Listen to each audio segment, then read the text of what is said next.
doubt. The journey doesn't stop, but the progress does. It can be lonely, painful.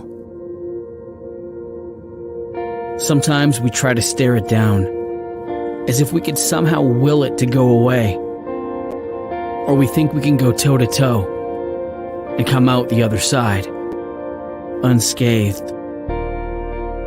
We often forget just how small we are. The truth is, storms are inevitable. But when they appear, we have a protector, a savior who knows a thing or two about calming storms, a God who is a stronghold in times of trouble. In our weakness, He is strong. In our fear, He is courage. In our desperation, He is peace. Yes, storms are inevitable, but our God is invincible.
Hey, everyone. This is Coach Linda, and we are here for 100 Days of Purpose. And I am excited about what is happening. I am excited because I believe this is day 27. I got to get back into my counting. I used to do the countdown, count up, but yeah, we're at day 27. And so today we're talking about imagine this. Imagine. Can you imagine this? There was a movie years ago, and it was called Analyze This, right? And it was about, I haven't seen it in a long time, but basically what it was about was, I think it was Robert De Niro. He was in it, and they were, no, it wasn't Robert De Niro. It was some other guy, but he's famous. Um, but they were doing like a therapist. He had to go to the therapist, and he had to talk about his feelings, his emotions, and they were analyzing, right? And so I thought about that when I was getting ready to go and do this topic. I was thinking about, many times in our lives, we analyze things. We go in and we see something that's not going right, and we try to analyze it. We try to figure it out. We try to come up with a plan that is going to help us overcome the obstacles of our life. However, we never take the time to imagine the what ifs, the what could be, the possibilities of our life. So we are told, go to school, get a good education, get a good job, get married, have kids, buy the house, get the car, and all of these things. And we find ourselves, one, in debt because we're trying to keep up with the Joneses. Then we find that we have jobs that we hate or love. Or we started out loving it and now we hate it because we got to get up and go 9 to 5, and we're in this whole routine, and we hate our lives. Remember Beth Midler in what was the movie Beaches, right? I hate my life. And even though life is giving us this great opportunity to be something more, we choose to do the mundane. We choose to do what seems to be safe. And if we do take a risk, it's a safe risk, right? It's a risk that we feel that I can put up with the consequences. We very seldom just go out there and fly by the seat of our pants. And this isn't about flying by the seat of your pants. So if you're like, oh, Linda, you're talking crazy. I got bills to pay and I got responsibilities. That's not what I'm saying. I'm not saying shirk your responsibilities. I'm not saying go out there and just toss it to the wind. What I'm saying is, what if there is more? What if there is more to your everyday life? Maybe you love your life. Maybe you love what you're doing. Maybe you feel that you're making a contribution to the world, but can you do more? Maybe you have all the accomplishments, the awards, the accolades that you could ever imagine, but can you do more? Maybe you have the perfect marriage, the perfect kids, the house that you've always wanted. You're driving the car that you've always wanted. You're wearing the clothes that you've always wanted. You got money in the bank. You got this security, but can you do more? Can you do more? And then there's the flip side of the thing, where you're doing something just because you think it's the right thing to do. You're doing it because that's what you were told to do. You got this education in law, you got this medical degree, you got this, accounting degree, you got this education degree, and now you're trying to do the best that you can do to give back to the world. But your husband is on your nerves. Your spouse is, let me say this because I don't know who I'm talking to, right? Your spouse is on your nerves. Your children just won't do right. Anything you try to do for them, they're just ungrateful, right? Maybe you're going through a divorce.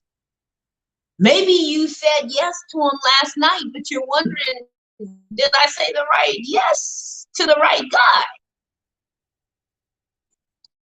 There's so many things going on in your life, and you're like, I'm not sure this is the life I want to live. Can you do more? Is there more out there for you? Is there something greater? So that's where the imagine this comes in, right? Because imagine you living the perfect life. Living the perfect life isn't saying that you won't have hills to climb. It's not saying you won't have battles to fight. It's not saying that everything is going to line up and fall into place. It's not saying you're always going to have the money in the bank. It's not saying that you're going to have the perfect relationship. What it's saying is that you are doing exactly what you were made to do, when you're supposed to do it, and how you're supposed to do it. And you're loving it, and you're embracing it, and whatever comes your way, you can handle it, because that's what you were made for. That's the type of life I want you to imagine. That's the perfect life. The perfect life isn't easy street. The perfect life isn't everything falls into place and everything is going the way you want it to go, because that's a made up life. That's a fantasy. That's what they taught us.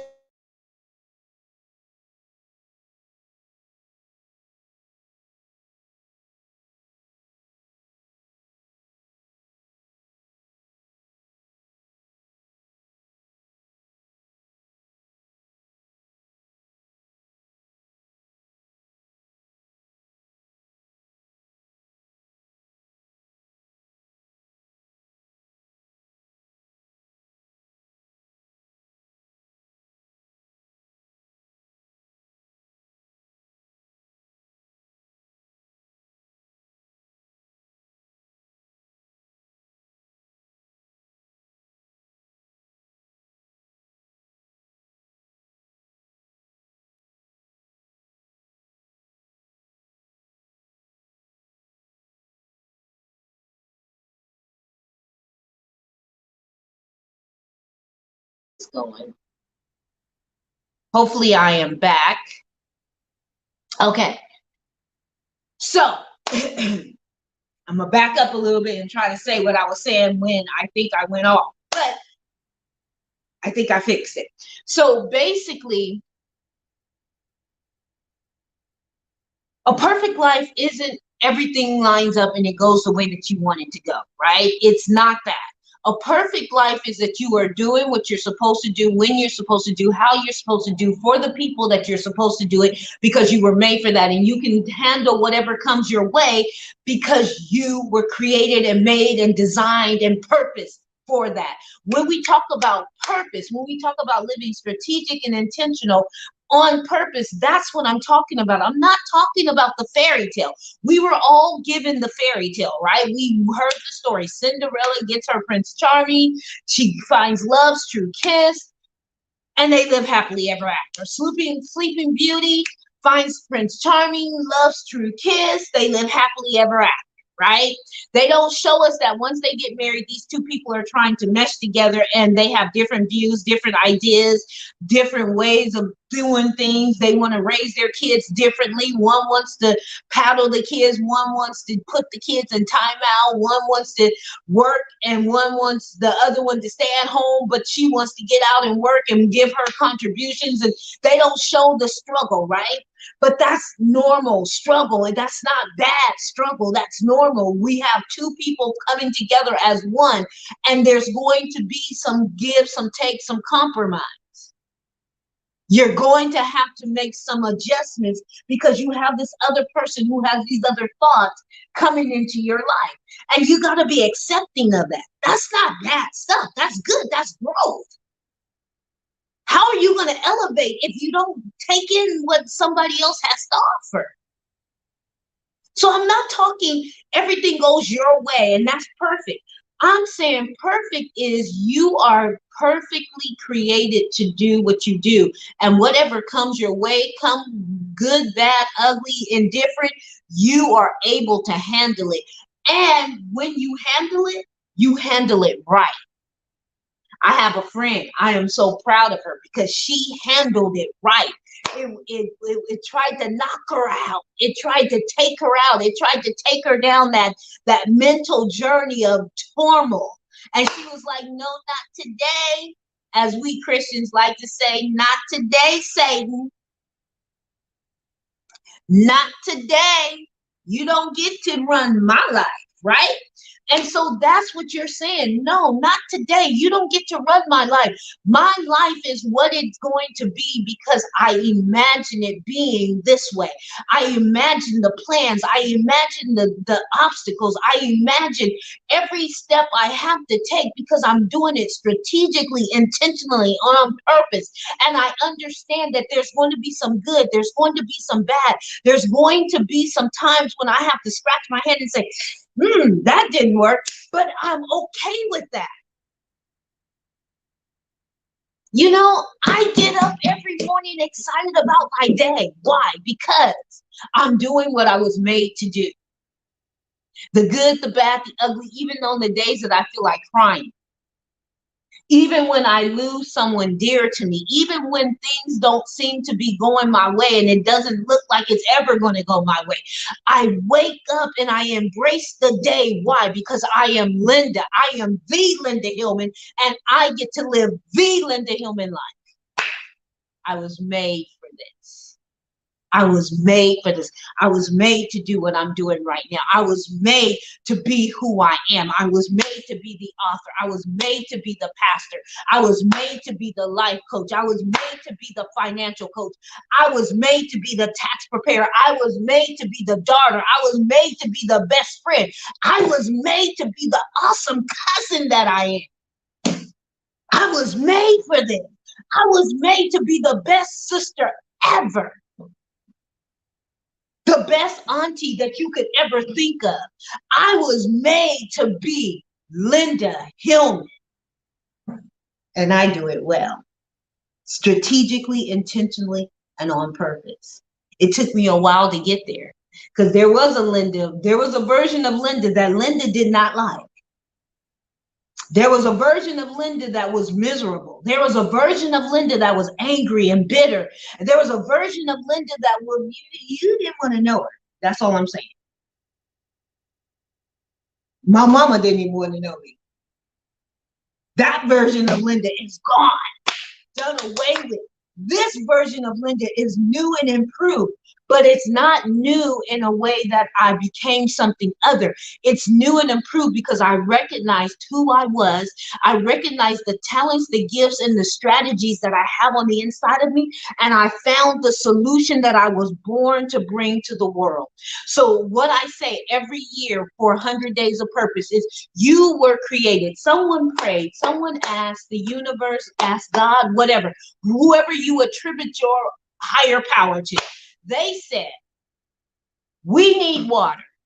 We need apple juice. We need somebody to make a tree. We need whatever it was that they needed that they could not get a hold of. They put it out there. And God said, because I'm a Christian, so my higher power is God, Jesus Christ. God said, let there be Linda. Boom. I was born, I was conceived, I was brought into the world, and the solution of that prayer was put on the inside of me. Somebody prayed for you. Somebody asked for you specifically, and you are responsible to give them what they asked for. It's your responsibility to bring the water, to make the tree, to bring the orange slices. So someone's out there and they're praying for water. You have the water, you have the ability and the know-how to get the water to them. But you want to bring them orange slices. They don't need orange slices. They don't need toast. They want water. They prayed for water. So be the answer to somebody's prayer, because that's why you are here.